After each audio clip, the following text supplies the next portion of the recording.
Hey, you're on. All right. Today's topic, based on a true story. So you can think about what you think when you read based on a true story. Do your expectations about accuracy change if you see this at the beginning? Today, of course, everything we've been talking about is based on a true story, but what's I supposed to do with that? This is like This is contemporary true story. Yes, sir. Well, it's more like how people say it's based on Yeah. a true story and how they say they're going to try to connect it to real events Yes. as possible.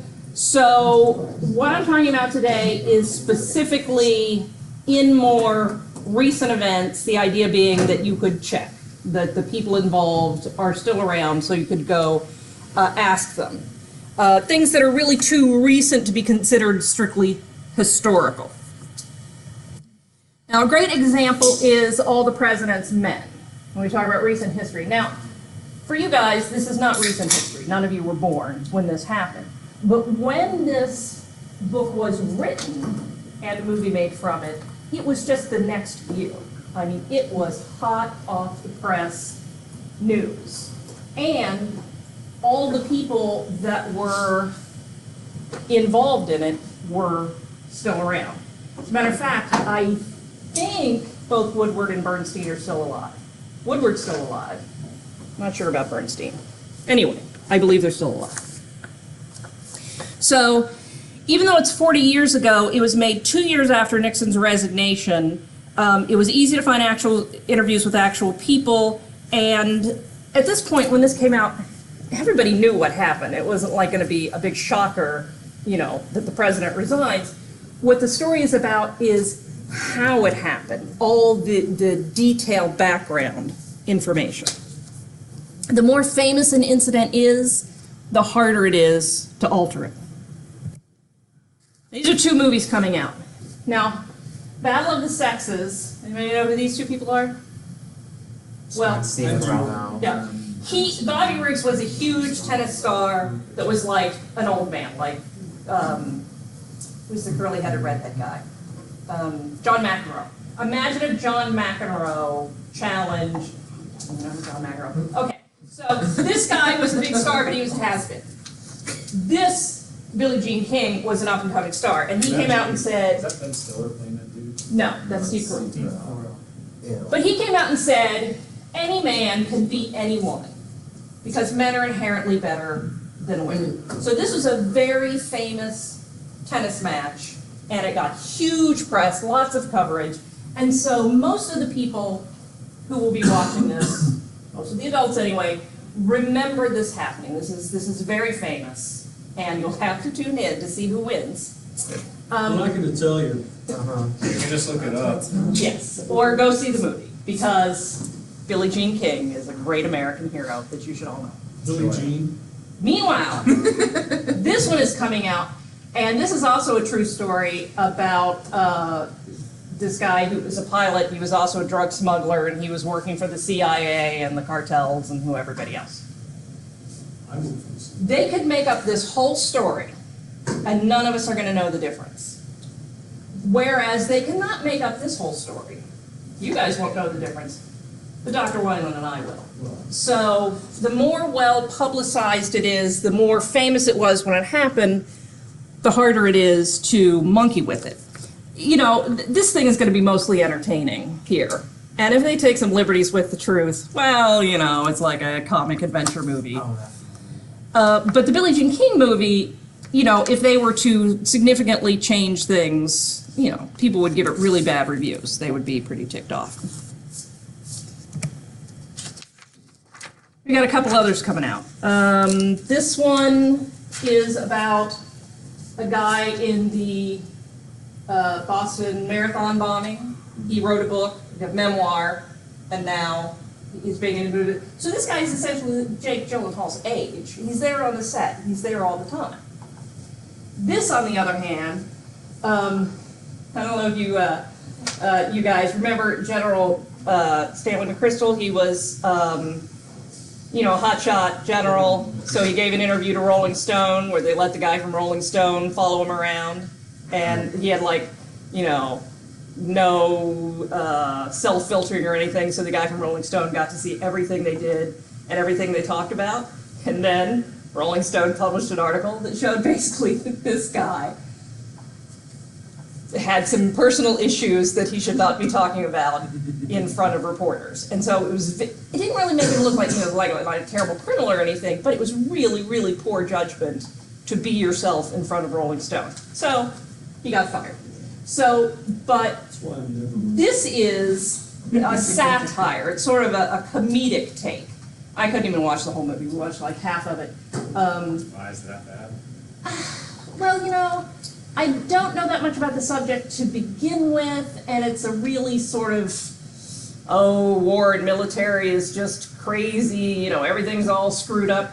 It just didn't really, it wasn't that bad, it's just not interesting. But I saw the trailer and I laughed at the first two lines where it was like, all right, we're doing something. And I'm just like, oh. yeah, and I think maybe if you're a military insider, it's funny, but I didn't know enough, so.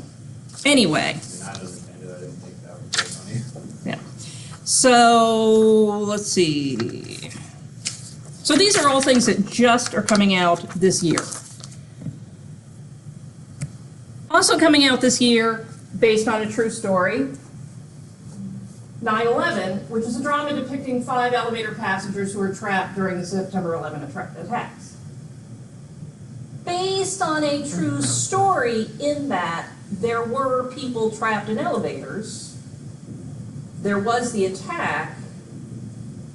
Just imagine being trapped in an elevator in Charlotte. Probably me. Oh, But this is entirely fictionalized. Is even based on true people I don't know. But you're getting farther away from the based on a true story to the one that like everybody knew about, to hang on a second, to the one that not that many people know about, the one's a recent memoir that they're right there, to the other one that's making a joke out of the whole thing, to this that it's sort of inspired by. And then we get The Institute, which is also based on a true story about a woman in an insane asylum in the 19th century, and it's being sold as a horror movie. Sounds about right. Also based on a true story. Yes, Adrian? I was gonna say with the 9/11 movie, couldn't they also just, condense a bunch of true accounts that they piled together into fictional characters? Absolutely, absolutely. But what I'm saying is the term based on a true story is very fluid. And for our expectations of it, for our knowledge of it, and for what they might, this is based on terrifying true events. So. Sounds like most of them do. So you guys could see this and see what you think. These are both true stories. And they're very, very similar stories. Both of these movies are about people who were in an industry that was corrupt, who agreed to be informants for the FBI or for the media, who basically were whistleblowers and outed the whole thing. Which one of these do you think is a comedy? Yeah. So they're very similar stories about ordinary guys who had to get up the courage to give up their careers and put their own well-being at risk to tell the true story.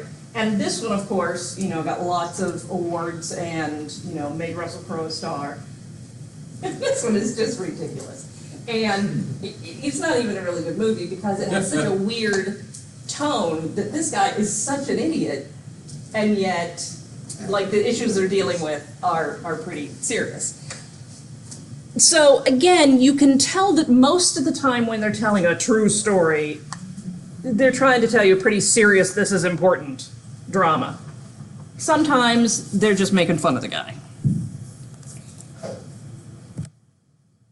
Back to All the President's Men.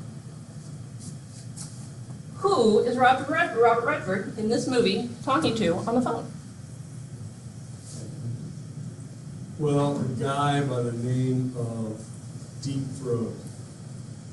Robert Redford, 1976, is in fact talking to Liam Neeson in 2017 in this phone call. It's time travel. This is a new movie coming out, which is it's All the President's Men. A lot of All the President's Men have to do with the fact that they're getting all their information from a secret source. And for, what was it, like 40 years, we didn't know who the secret source was?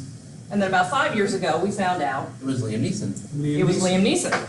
So it was Mark Felt. Yeah. So Because he has a particular set of skills that make him very dangerous. exactly. And Mark Felt's particular set of skills was that he knew all the inside dirt, and he called up the Washington Post and he ratted him out. So this, again, is going to be the same story that was told before, the same true story, but it's going to be told from a different point of view. And because this is all pretty much well documented, we kind of know, where it's going. So this is very interesting, again, because it's something we already know. So pretty much we expect the Mark Felt movie to be the inside dirt, but supporting all of the events, and also because, we've already read his book. Not me, but the book has already come out, we already know what's in it.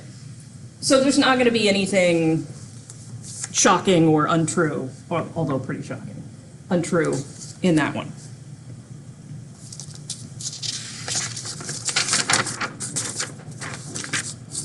Have you ever seen any of these? At the beginning of a movie. Every movie ever made. Yeah. This one's especially good, right? Boom, boom, boom. Oh, I saw recently for the trailer of, for the trailer for 12 Strong, it said the declassified story of the horse soldiers.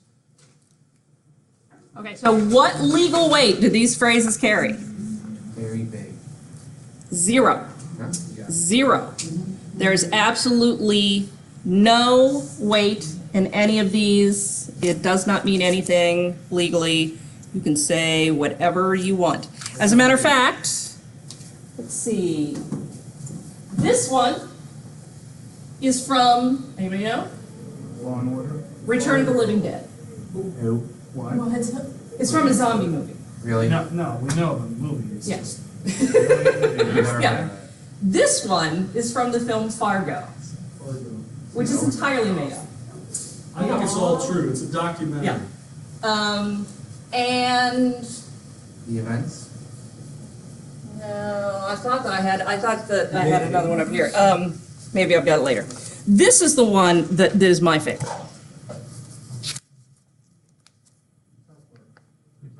Poorly. Should not be the event. Yeah, and part of this is they people threaten to sue them a lot, but also The Simpsons. Generally speaking, when you hear a guest voice on The Simpsons, it's the real people. Michael Jackson came on The Simpsons. If you hear someone claiming to be, President Carter really played himself on The Simpsons. So But then South Park is just. South Park is making it very clear, don't sue us. We're not even doing a good job. Nobody takes us seriously, so leave us alone. This is not a documentary. So none of this is a legal statement.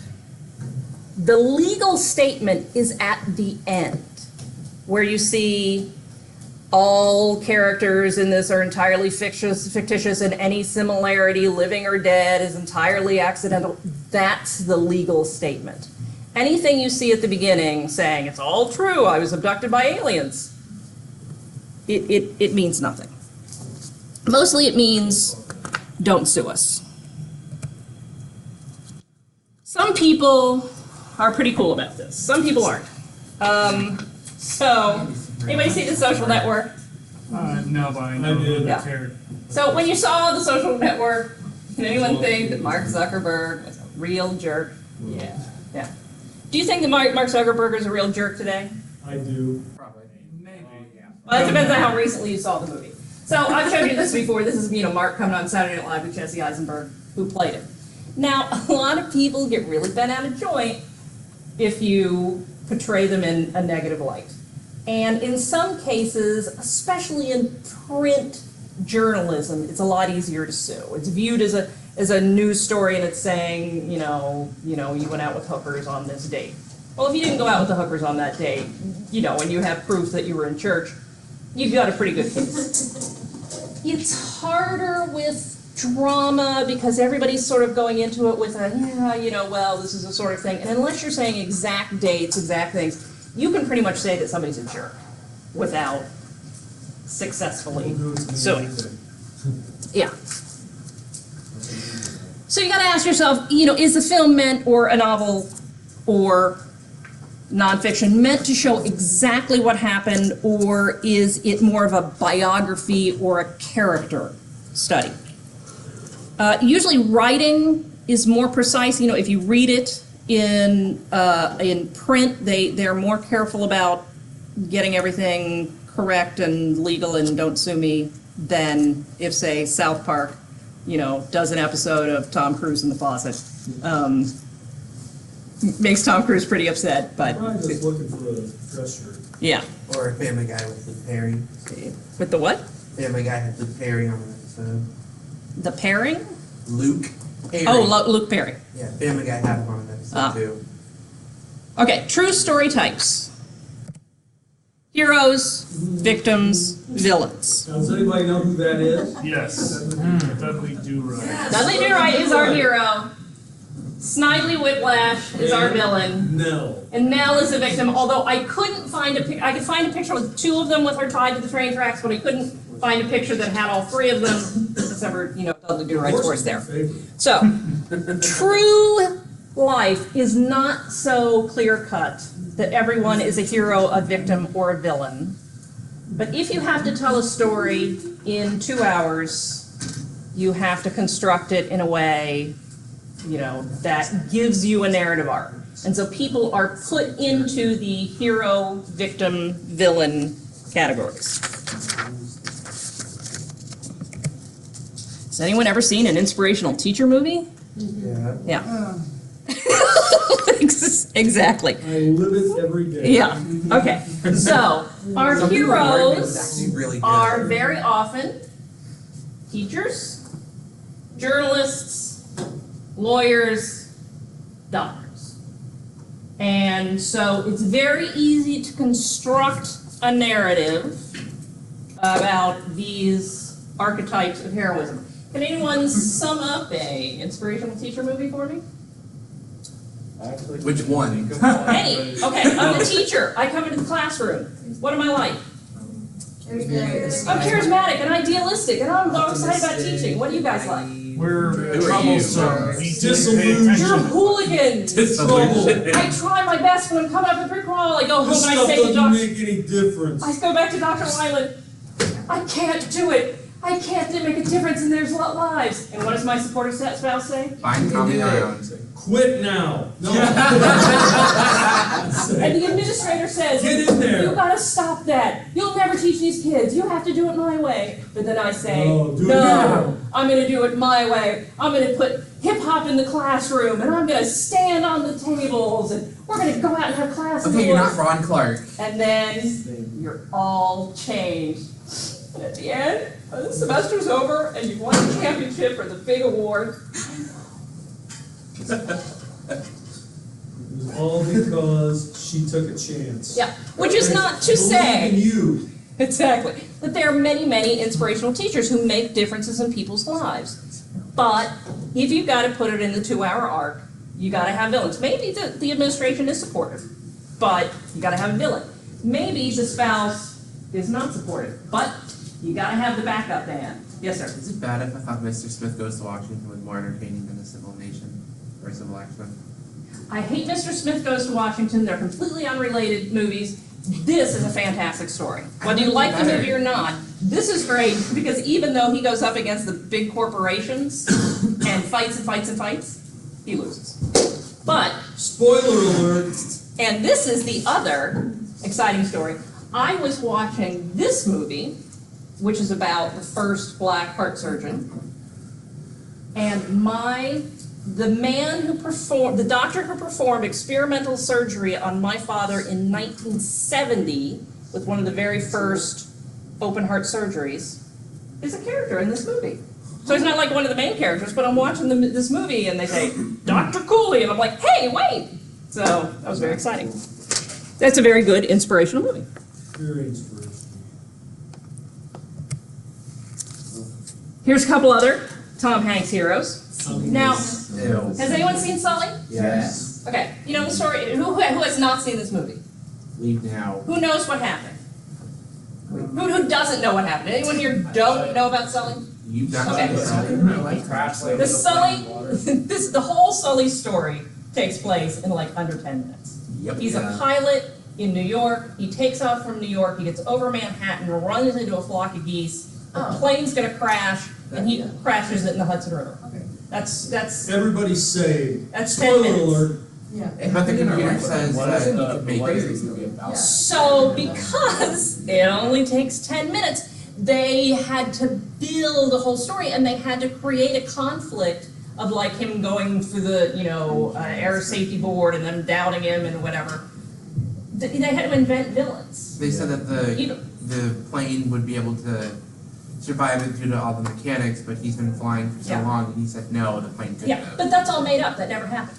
Like right away, everybody from the National Transportation Safety Board were like, "You're all right." But because everybody wanted to see this dramatic story of this great guy landing the plane, they created this structure around it. Meanwhile, And then it got sued by Bud Light. and this is your viewing. A lot of this is your viewing for this week. Yeah. This guy, again, he's driving a boat. He's in a cargo ship in the Indian Ocean. Pirates take over the ship. He ends up out on a lifeboat with the pirates. Navy, Coast Guard, military, I'm not sure Navy who. SEALs. Navy SEALs come, take out the pirates. I actually remember when that was in the news. Yeah, that was a big, so it's a fantastic story, it goes on for days, and there's, the news And helicopters. then they kill Tom Hanks. Spoiler alert. So they don't. They don't. But this guy, our hero, was just a guy on the boat who happened to be the guy who got taken hostage, who it was luckily the guy who did not get shot. Everybody else on the boat was also taken hostage. It was a terrible situation, and although they were out of danger earlier than this guy, the construction of the story, of course, because he's the captain, even though he didn't do anything particularly heroic, makes him the hero. Well, meanwhile, the guys on the ship get really ticked off that this guy's getting all this attention and all this money, and Tom Hanks is playing him. So they file lawsuits, and they go out in the media, and they say, this guy's not a hero. We never should have been in those waters to begin with. This guy put us all in danger, and as a matter of fact, he's no good. And the real guy, when he's confronted on 60 Minutes with this, it's like, no, I never said I was a hero.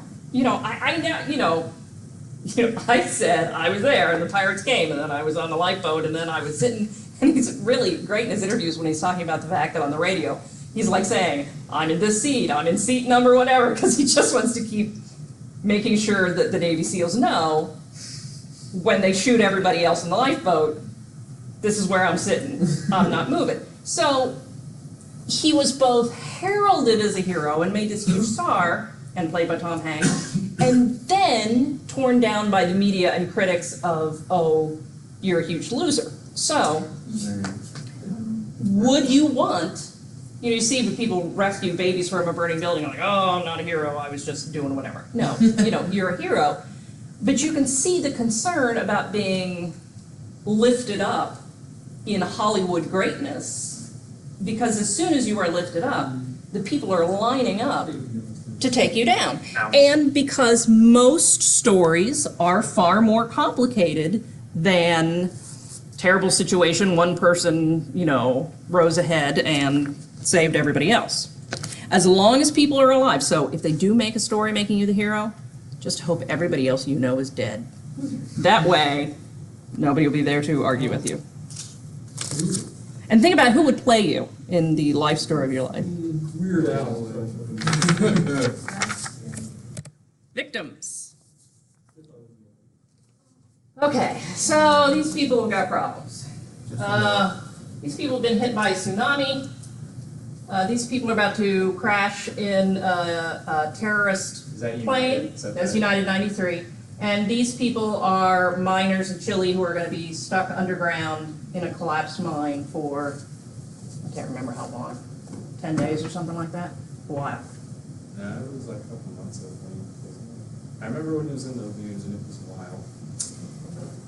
Let's cut the difference. I think it was close to a month. It was a while. I don't know, it was a couple months. But it was longer than a month, I think. Anyway, they got him. They all So- died. No, they didn't. It did not. So these are tricky because action and drama and danger are compelling stories, but people don't really line up to watch misery. So none of these films was a particularly big hit because it's much more exciting to go watch Tom Hanks, crash land the plane, which is all, exciting and everyone comes out victorious, than watching people suffer for 2 to 3 hours. Watching these guys down there in the dark, it's a great story when you tell it on the news. Sometimes hard to get people over. However, I strongly recommend United 93. Yes? About the Chilean, Uh-huh. it says 69 days. 69 days. Longer than a month. Not as long as 2 months. It's No! longer than 2 months. 2 months. Okay, I don't have any math. You win. You win. It says they were rescued after 69 days. 69. You win. So these are all actually good movies. I would recommend them all. I don't think. But my point is, heroes tend to get a bigger audience than victims. And villains. People love the villains. This was not a huge hit, but that's on your list, and I recommend it because this is based on a writer for a magazine, I think the New Republic, hotshot young writer, big star, getting all the stories. Everybody loves him. He's a cut up in the meetings. He made it all up. So this is a very respected magazine, and then these are the other people in the magazine, and they have to face the fact that now their entire reputation of their respective magazine has gone down the tubes because they were so willing to believe anything this guy said, even though a lot of it was kind of shady, because he was charming and charismatic, and even though they were in the business of being professional journalists, they still let this sort of stuff slide. Everybody's lying to you. So this is Bernie Madoff, who stole everybody's money. Bernie. Anybody see this one? No, but we I heard it just. was awful. Well, I mean, seriously, no. Unlike other movies that I've been like, don't do that. This is hardcore pornography. This is some seriously nasty stuff. And this guy is a horrible, horrible person. This is based on his memoir. What did he So do? no. He was a trader on Wall Street, and he cheated and he stole a lot of money, and then finally the feds got him and he went to prison, and The Wizard of Lies. he then wrote a book about how awful he was, but I'm not awful anymore. Hayden Christensen. But he's played by Leonardo DiCaprio, and his wife is played by Margot Robbie, who's in the Suicide Joker. Squad. Yeah, Suicide Squad. Harley Quinn. So nobody had ever seen it before either. So, you've got these beautiful movie stars, especially this guy, playing a really heinous person, but because it's like, oh, I did my time, that's all behind me. He's made out to be the hero because all of this terrible stuff he does, and it's really like, 2.5 hours of him taking drugs and having graphic sex. But, oh well, it's Leonardo DiCaprio. They could have played this very differently if it was played by someone who was not a big movie star, or changed the tone to say, this guy's the sleazeball of all time. It probably wouldn't have done so well. Because nobody wants to see, like, a jerky sleazeball take drugs and have a lot of sex. Ooh, but everybody wants to see Leo. So, that point of view is changed to sell the film. And also because it's based on his memoir. And then he made a lot more money. Not only did he rip everybody off, but then he made the money for selling a story.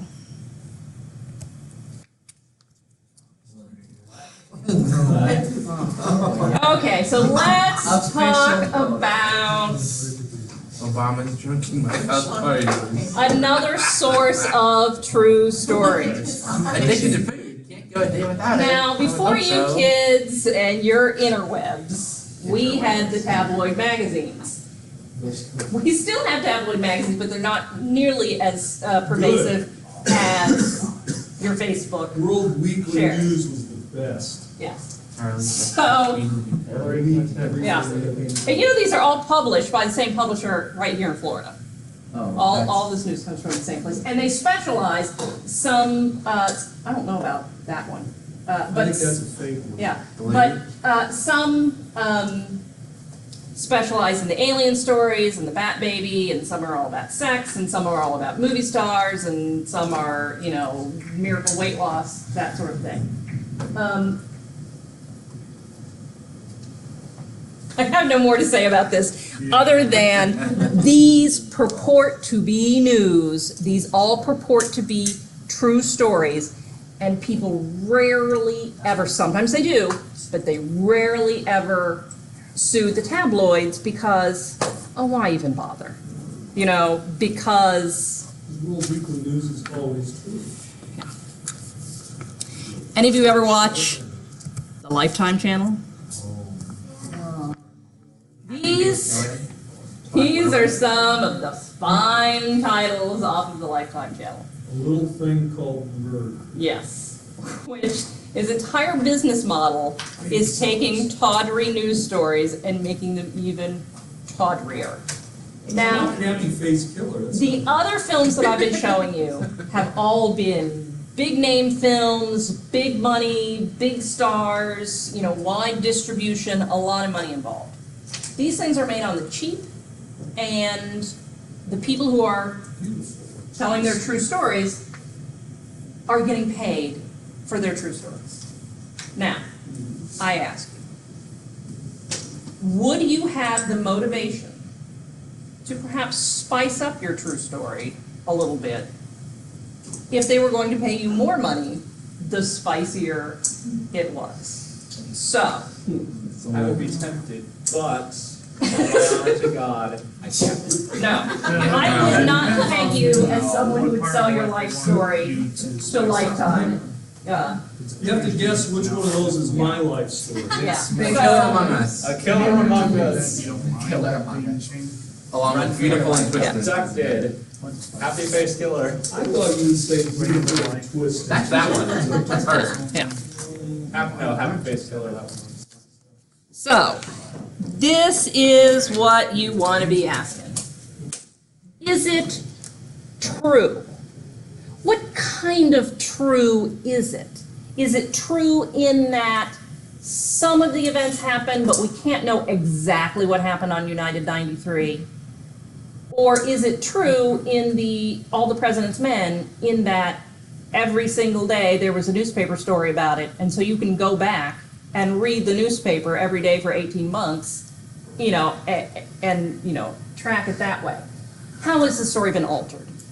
We've talked about this, every week, of condensing it, combining it, and in this case, spicing it up considerably. One of the interesting changes, did anyone see The Impossible, the one about the tsunami? This is a true story, but the family that this happened to were Spanish, I believe. They were from Spain. But since it's an American company making it, Americans are not going to pay as much money to go see Spanish people get hit by a tsunami as they are going to pay for English speakers. And so it was, I don't know if they were supposed to be English or, because Naomi Watts is from Australia, but Ewan McGregor is from Scotland. In any event, They're English speakers. the English-speaking people is going to, because, I suppose if they had it be Salma Hayek and Antonio Banderas, we probably would have gone. But, so, that's a pretty major alteration. It didn't affect the actual steps that she had to go through to survive, but it's a pretty big change. Genre. I showed you a couple that were comedies, or satire, or horror. How would they have to alter your life, McKenna, to make it into a horror tale? Not They at have to say all. I'm stuck in Southeastern for life. So, you know, I think if we were going to make Dr. Winelands, it would definitely be the inspirational teacher movie. Exactly. Me would be the satirical comedy. Yeah, I'd be stuck here for life. That would be my I'd horror. stand on the desk I'd and never get to afraid I'd graduate. break it. Yes. So what is the point of view? Are they making these characters heroes, villains, victims? Are they really, you know, like the Wall Street, Wolf of Wall Street guy, who they made him into a hero, even though he's a total slime bucket? Movie was entertaining. It was something to remember. And was there a controversy? Now, this is really easy to find because we're not talking about ancient and biblical. You know, we're not talking about some period drama that happened in the Middle Ages. All of the movies and books on your list have come out in the days of modern journalism. So if there are people saying, oh, it's all a lie, or I was misrepresented, or that's not true, or they left something out, was there a big stink about it? And in some cases, there was a really big stink about, like, Captain Phillips. People stood to profit. In the case of The Impossible, where they changed the family from one nationality to another, that was an interesting side note that came out in interviews. But the Spanish family, you know, they got paid for their story, and no one else was in a position to profit from them changing the nationalities, and no one's going to sue over that. So if there's a controversy over it, is it because people are really motivated to make sure this true story is told, or because they're trying to get a little bit of the cash? Cash. On your sources, boring is best. The newspaper that comes out, the Time magazine that is just reporting the facts is, you know, reputable news sources are the best news sources. If you want to find out exactly the events of the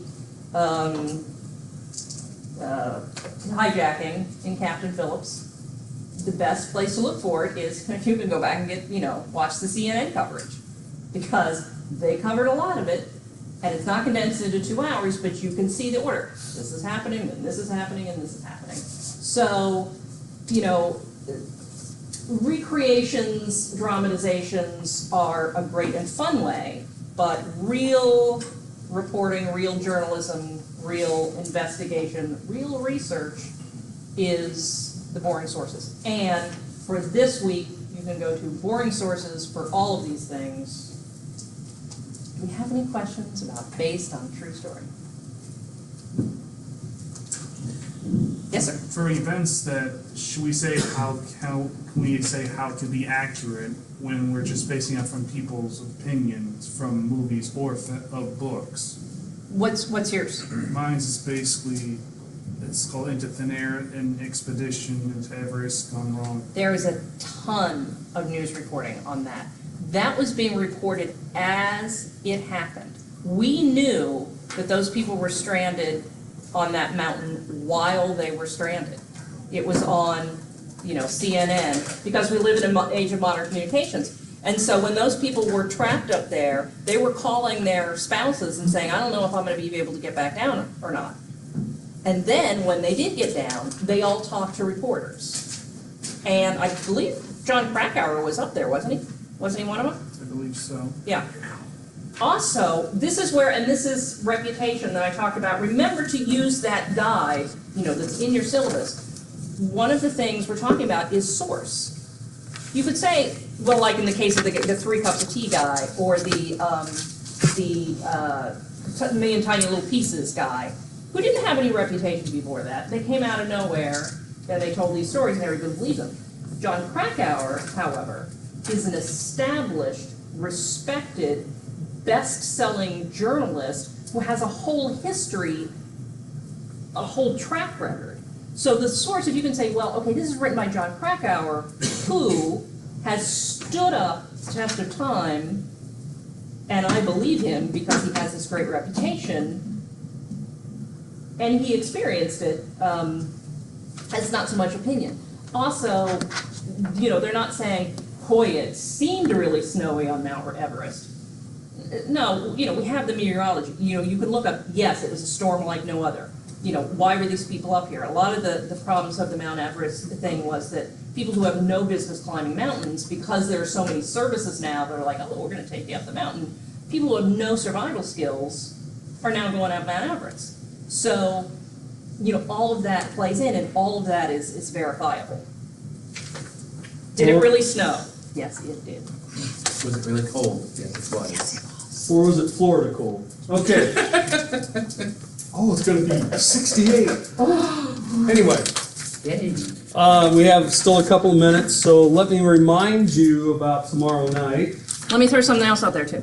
Yes. I don't know when, but at some point, you're going to have to turn in the next stage of your paper, which is, I think it's this week. all right, you should address that. There are two of you still, McKenna and Paxton, who have not sent in your proposal yet. Yes. Yes, Yeah. you haven't told us yet what you're gonna write your paper on. Cleo. Okay, So. well, you're not gonna get your 20 You points, so sure you tell us what it is. You turn it in on MyFire, so you get your points. And this week, of course, we've upped the ante to have more of an outline of the whole thing. So Dr. Weiland, what will you be wanting in that paper? I will be wanting clear and convincing analysis. How's that? To analyze a film. To take a look at it, is it true? Could you use it in class? Is it really telling history? Because people use these films, most people don't read anything. They certainly don't read history, because they don't like it. So they don't read many books, but they go and watch films. So the films can maybe get people interested, and then maybe they'll go read something about it. So the idea here is using the film really going to do a service, or is it doing a disservice? And you also want them to have a bibliography at this point? Gotta have bibliography, of course. And also expanding of the larger point of not just looking at the book or the movie, but everything else you're looking at. Yeah, you're looking at how, how it all fits together and how we might use it. You look at and analyze it, yeah. So I know you said from earlier, this is just expanding upon the previous paper we did. So like for mine, I'm doing it on the imitation game. So Yeah. I'm almost done with this, so if I finish it, can I just submit it Sunday? Submit the paper. Yes, sir. Yeah, that would be all right if you're that far along. Yeah. You'll still want to submit it again, because you get, I think it's 50 points for Yeah. this. It's but be sure that And then if he has almost changes, you can revise it and change it again, yeah. But make sure you have the bibliography. Sometimes when people say they're almost done, they don't turn in any bibliography or anything. They just have a lot of text. So be sure it's in a form that can be, coherent. Also, I believe he has been very lenient on formatting and to Turabian this style point. up to this point. You want to really lock it down So on, remember, the formatting is called Turabian or the Chicago Manual Style, which are the same thing. And you can search that on Google, because Turabian is just the name of the woman who wrote a summary of the Chicago Manual Style. So she worked for the University of Chicago, and everyone would always ask her questions, so she made a summary thing, give them, and then eventually she decided to publish it, and now there's been, 20 editions, I don't know how many editions of that, and she updates it every time the Chicago Manual Style is updated. Dr. Yes. Wiley, you got a question? The outline bibliography, is the turn-in thing available on MyFire now? Because I've checked MyFire and there was no, For the bibliography. There's no slot for it yet. it's not to turn in the bibliography and outline. Yeah. I'll For the double memoir, check it today. I think it's there, but I'll double check it. If it isn't, it'll be there. For the memoir, there's nothing there either. What's that? For the memoir, there's nothing there either. Okay, I'll check it. I'll check it today, tomorrow. Someday. You got to get your slots up there. Slots, gotta have the slots. That's why I go to Vegas. All right, so I hope to see you tomorrow night That's not mandatory. if you want some extra credit. But otherwise, it's up to you. Okay, I have to work. we'll see you later.